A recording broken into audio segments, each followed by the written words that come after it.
প্রেম করে বিয়ের পরও নিজের স্ত্রীকে 40,000 টাকায় দালালের কাছে বিক্রি করে দেয় এক স্বামী।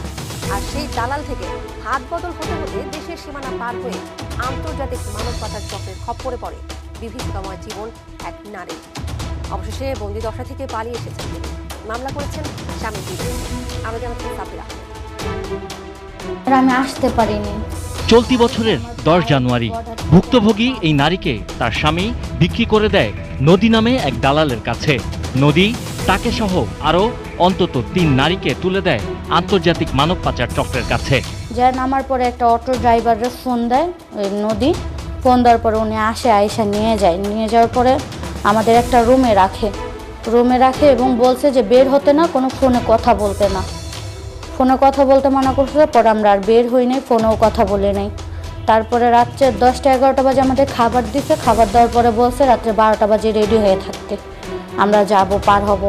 রাত্রে 12টা বাজে রেডি হয়েছি। 12:30টার দিকে আমাদের নিয়ে গেছে কিছুক্ষণ আগে, মানে কিছুক্ষণ হাঁটায় নিয়ে গেছে। নিয়ে যাওয়ার পরে আরেকটা লোক এসে আমাদের আগ্রায় নিয়ে গেছে।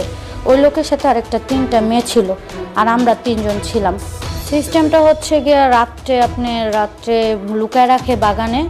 লুকায় রাখার পরে মনে করেন যে যখন বিআইসিরা ঘুরে বা অন্য জায়গায় যায় খাইতে যায়, তখন আমাদের মানে ইট থেকে বাগান দিয়ে, ধান ক্ষেত দিয়ে, এগুলো পাটের ক্ষেত দিয়ে, এগুলো দিয়ে ঢুকায় পলায় নিয়ে আসে। বলছি না, আমি কাজ করব না, আমি আমার হাজব্যান্ডের সাথে কথা বলবো।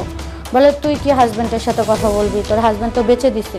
আমি বলছি কীভাবে বেঁচে দিছে? আমি তো এখানে হসপিটালে চাকরি করতে আসছি। বলছে না, বেঁচে দিছে 40,000 টাকা, তুই তোর হাজব্যান্ডের সাথেও কথা বলতে পারবি না। পরে আমি অনেক বিরোধ করি যে আমি চলে যাব, ভাইয়া যা বলবেন তাই শুনবো, খালি আমাকে একটু কথা বলা দেন। বলাই না, আমার ফোনটাও নিয়ে নিয়েছিল তখন। ভারতে যাওয়ার পরই দালালরা আধার কার্ড বানিয়ে কলকাতা থেকে বিমানে পাঠিয়ে দেয় চেন্নাইয়ে। সেখানকার বিভিন্ন হোটেলে তাকে বাধ্য করা হয় অনৈতিক কাজে। গেছি মার্কেটে যায় জামা কাপড় নিয়ে আসছি, যে নতুন জামা কাপড় লাগবে পরার জন্য। জামা কাপড় নিয়ে এসে তারপরে আমরা মনে করেন অন্য একটা বাসায় নিয়ে গেছে আমাকে একা, আমার সাথে ওই মেয়েটাকে নিয়ে যায়নি। নিয়ে যাওয়ার পরে বলতেছে যে মেকআপ করো, লোক আসবে। আমি বলছি কেন লোক আসবে? এখানে তো হসপিটালের চাকরি। তো বলছে কিসের হসপিটালের চাকরি? এখানে কোনো হসপিটালের চাকরি না, লোক আসবে তোমাদের এখানে, যদি বেশি কথা বলো সমস্যা হবে। আর পরে আমি অনেক চিল্লাচিল্লি করার পর 2-3টা ছেলে এসে মনে করেন আমার সাথে অনেক জোর জবরদস্তি করার পর ভিডিও হয়। ওই ভিডিও দেখায় বলে যে আমার ফ্যামিলিকে জানায় দিবে, এটা ভাইরাল করে দিবে, আর এইখানের ইন্ডিয়ার পুলিশ যদি জানে আমি ব্ল্যাকে আসছি তাহলে আমার জেলও হবে। তো কোনো মার্কেটিং করতে মানা করছে, চুপচাপ যদি কাজ করি আমার পাঠায় দিবে। 10ই মে ভুক্তভোগী নারী পালিয়ে আসেন ভারত থেকে।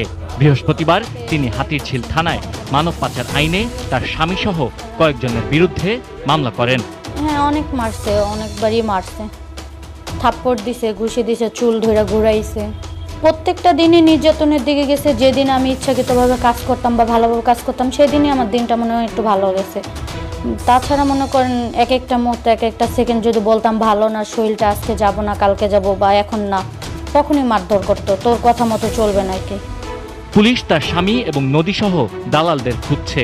বিভিন্ন হোটেলে এবং মেসেজ পার্লারে তাকে এই পতিতাবৃত্তিতে বাধ্য করা হয়েছিল। এক পর্যায়ে সে মেসেজ পার্লারের জানালা ভেঙে সে পালিয়ে বাংলাদেশে এসেছেন।